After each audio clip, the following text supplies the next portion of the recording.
উৎসবে মেতে উঠেছে পুরান ঢাকা এবং সেটিকে ঘিরে এই মুহূর্তে আপনাদের সাথে যুক্ত হয়েছি রাজধানীর পুরান ঢাকাতে। যেমনটি দেখতে পাচ্ছেন যে সাকরাইনকে ঘিরে রাজধানীর পুরান ঢাকা হরেক রকম লাইটে আতশবাজিতে মেতে উঠেছে এবং আমরা দুপুরের পর থেকেই বিকাল নাগাদ সাকরাইনকে ঘিরে এবং পৌষের শেষ দিনকে ঘিরে আরও নানাবিধ কার্যক্রম দেখেছি। যেই কার্যক্রমে আমরা দেখেছি যে পৌষের শেষ দিনকে ঘিরে একটি পূজা, অর্থাৎ সনাতন ধর্মাবলম্বীদের একটি পূজাও কিন্তু পুরান ঢাকায় আমরা বিকেল নাগাদ দেখেছি, যেটি সারাদিন ব্যাপী পালিত হয়ে আসছে এবং দুপুরের পর মূলত ঘুড়ি উড়ানো উৎসব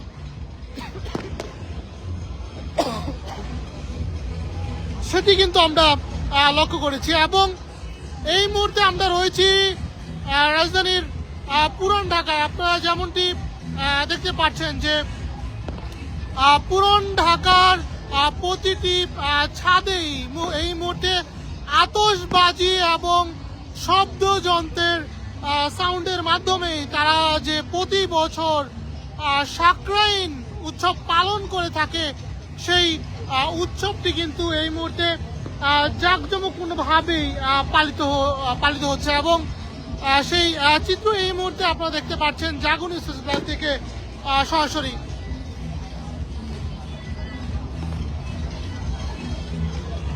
এবং আমরা বিকেল এবং যদি আরেকটু জানিয়ে রাখি, এই সাকরাইন উৎসবকে মকর সংক্রান্তি উৎসব বলেও কিন্তু রাজধানীর পুরান ঢাকার যারা রয়েছেন তারা জানেন এবং তারা কিন্তু বলে থাকেন।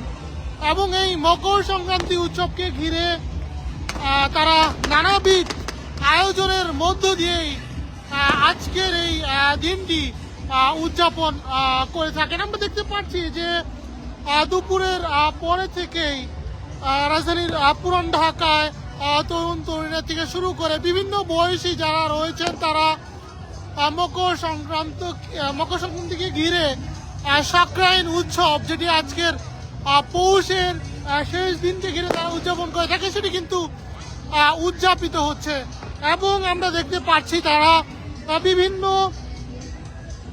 গানের মাধ্যমে বিভিন্ন গান বাজিয়ে এবং আরও আতশবাজি থেকে শুরু করে বিভিন্ন কালারের লাইটের মাধ্যমে এই দিনটি উদযাপন করছে, যেটি আমরা বিগত বছরগুলোতে দেখতে পাই, সেটি কিন্তু এবারও আমরা দেখতে পাচ্ছি। যদি একটু দেখানোর চেষ্টা করি যে মূলত মকর সংক্রান্তি উদযাপনকে ঘিরে এই জায়গাটিতে বিভিন্ন বয়সী যারা রয়েছেন তারাও কিন্তু এই উৎসবে একত্রিত হয়েছেন।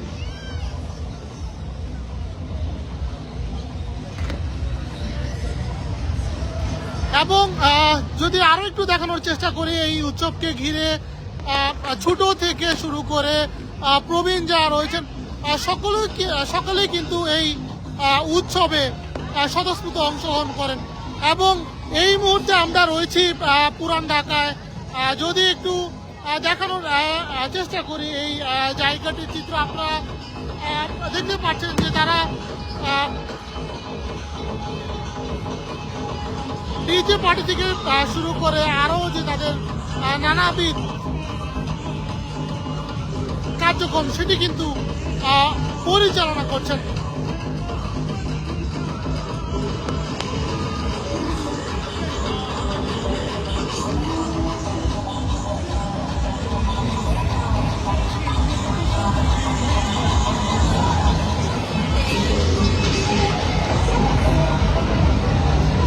এবং পৌষের শেষ দিনকে ঘিরে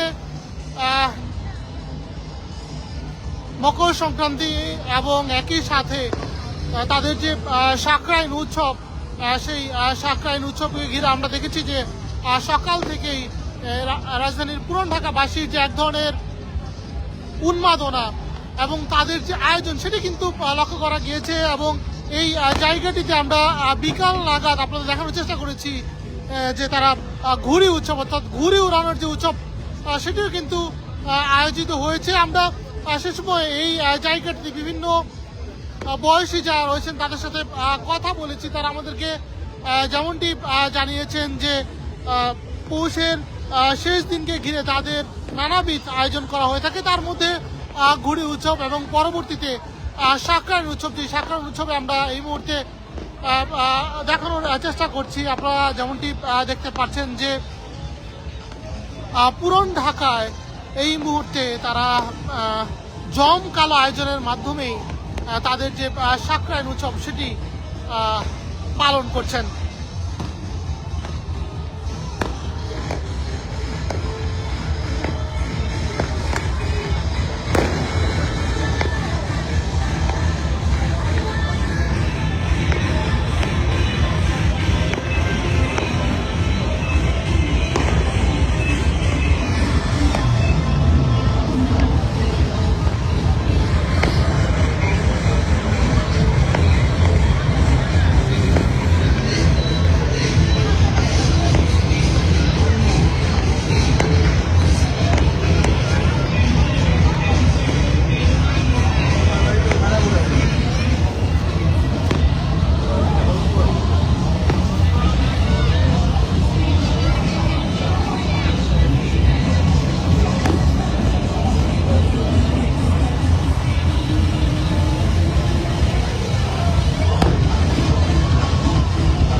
যদি আর একটু দেখানোর চেষ্টা করি যে সাকরাইন উৎসবকে ঘিরে এই জায়গাটির যে চিত্র, অর্থাৎ রাজধানীর পুরান ঢাকার যে আমেজ, সেই চিত্রটি দেখানোর চেষ্টা করি। আপনারা দেখতে পাচ্ছেন যে পুরো পুরান ঢাকায়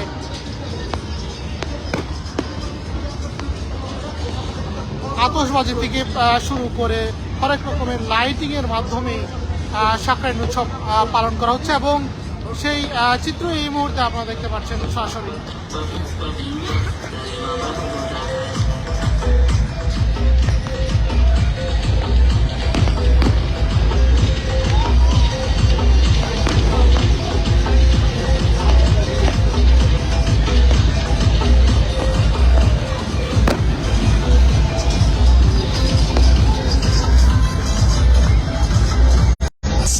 এবং এটি ছিল রাজধানীর পুরান ঢাকা থেকে সাকরাইনের সর্বশেষ